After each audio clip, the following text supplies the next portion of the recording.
JPSC की तैयारी कर रहे हैं तो चलिए झारखंड के बारे में कुछ बहुत ही जरूरी चीजें फटाफट रिवाइज कर लेते हैं। यहाँ की जनजातियां, संस्कृति और डेमोग्राफिक्स, मतलब वो सारे फैक्ट्स जो एग्जाम के लिए बहुत जरूरी हैं। चलिए सबसे पहले एक नंबर पर ध्यान देते हैं। 32। ये नंबर क्या है? ये है झारखंड की अनुसूचित जनजातियों की कुल संख्या। सोचिए 32 अलग अलग जनजातियां। ये सिर्फ एक आंकड़ा नहीं है, बल्कि यही विविधता तो झारखंड की असली पहचान है, उसकी विरासत की जड़ है। और अब एक और बहुत जरूरी आंकड़ा, 26.21%। 2011 की जनगणना के हिसाब से राज्य की कुल आबादी का इतना बड़ा हिस्सा इन्हीं जनजातियों का है। मतलब आप कह सकते हैं कि झारखंड में हर चौथा इंसान एक जनजातीय समुदाय से आता है। इससे पता चलता है कि यहाँ की जनजातीय संस्कृति समाज का कितना अहम हिस्सा है। तो ठीक है, हमें पता चल गया कि 32 जनजातियां हैं, पर इनमें सबसे प्रमुख कौन-कौन सी हैं? चलिए अब थोड़ा और गहराई में जाते हैं और झारखंड के इस जनजातीय लैंडस्केप को समझते हैं। ये देखिए, ये हैं झारखंड की 4 सबसे बड़ी जनजातियां।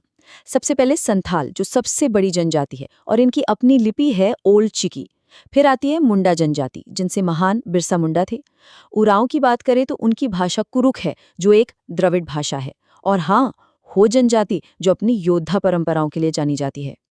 अच्छा, ये जनजातियां भले ही अलग-अलग हों, लेकिन कुछ बातें हैं जो इन्हें जोड़ती हैं, जैसे कि सरना धर्म।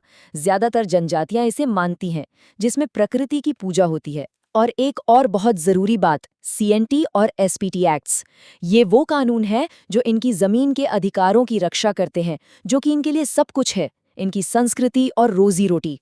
तो ये जो संस्कृति और विरासत की हम बात कर रहे हैं, वो असल में दिखती कहाँ है? वो दिखती है यहाँ के त्योहारों और डांस में। चलिए अब झारखंड की इसी धुन और लय को महसूस करते हैं। झारखंड के त्योहारों की सबसे खास बात यह है कि ये सीधे सीधे प्रकृति और खेतीबाड़ी से जुड़े हैं। जैसे सरहुल, ये वसंत आने का जश्न है। सोहराई मनाया जाता है फसल कटने की खुशी में। और करम, ये अच्छी फसल के लिए एक तरह की प्रार्थना है। मतलब हर त्योहार का रिश्ता जमीन से है। सरहुल त्योहार की जान है इसका डांस। सब लोग मिलकर साल के पेड़ के चारों ओर एक तरह से प्रार्थना करते हैं, नाचते हैं। ये प्रकृति के फिर से जागने का, नए जीवन का प्रतीक है। सच में ये नज़ारा झारखंड की आत्मा को दिखाता है। और अब बात करते हैं एक ऐसे डांस की जिसने दुनिया भर में अपनी पहचान बनाई है, छऊ। सरायकेला का ये खास मुखौटा डांस, इसे यूनेस्को ने इंटेंजिबल कल्चरल हेरिटेज का दर्जा दिया है। सोचिए, ये झारखंड के लिए कितने बड़े गर्व की बात है। यहाँ 2 जबरदस्त वॉरियर डांस पर ध्यान देना होगा, और दोनों की अपनी अपनी कहानी है। एक है पैका डांस। इसे हो जनजाति के लोग तलवार और ढाल के साथ करते हैं, जो उनकी बहादुरी को दिखाता है। और दूसरा है छऊ, जिसमें रंगीन मुखौटे पहनकर रामायण और महाभारत की कहानियों को मंच पर जिंदा कर दिया जाता है। अच्छा, डांस के अलावा झारखंड की कला और किन चीजों में नजर आती है? चलिए अब यहाँ की आर्ट, क्राफ्ट और भाषाओं की दुनिया में चलते हैं। ये देखिए, सोहराई कोहबर पेंटिंग। ये हजारीबाग इलाके की एक बहुत ही पारंपरिक दीवार कला है, जो खासकर शादियों और फसल कटाई के वक्त बनाई जाती है। और सबसे बड़ी बात, इसे जीआई टैग मिला हुआ है। जीआई टैग का मतलब है कि ये कला इसी जगह की है, ये इसकी गारंटी है। आपको पता है, झारखंड भाषाओं का भी एक संगम है। यहाँ की जो जनजातीय भाषाएं हैं, वो मूलतः 2 परिवारों से आती हैं। एक है ऑस्ट्रो एशियाटिक, जिसमें संथाली और मुंडारी जैसी भाषाएं हैं, और दूसरा है द्रविड़ परिवार, जिसमें उरांव लोगों की कुरुख भाषा आती है। ये भारत के भाषाई इतिहास को समझने के लिए बहुत दिलचस्प है। और संथाली भाषा की तो एक और खास बात है, इसकी अपनी लिपि है। जी हाँ, देवनागरी के अलावा संथाली को ओल चिकी लिपि में भी लिखा जाता है। इसे पंडित रघुनाथ मुर्मू ने बनाया था। अपनी खुद की लिपि होना संथाल संस्कृति के लिए एक बहुत बड़े सम्मान की बात है। चलिए संस्कृति और कला से अब थोड़ा आगे बढ़ते हैं और कुछ नंबरों पर ध्यान देते हैं। ये 2011 की जनगणना के आंकड़े हैं, और ये राज्य की जमीनी हकीकत को समझने के लिए बहुत ज्यादा जरूरी हैं।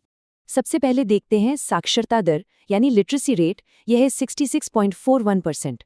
अब ये जो आंकड़ा है, ये नेशनल एवरेज से थोड़ा कम है। तो ये साफ दिखाता है कि शिक्षा के क्षेत्र में राज्य के सामने अभी भी एक बड़ी चुनौती है। और जब हम इस डेटा को थोड़ा और तोड़कर देखते हैं, तो एक बहुत बड़ा गैप नजर आता है।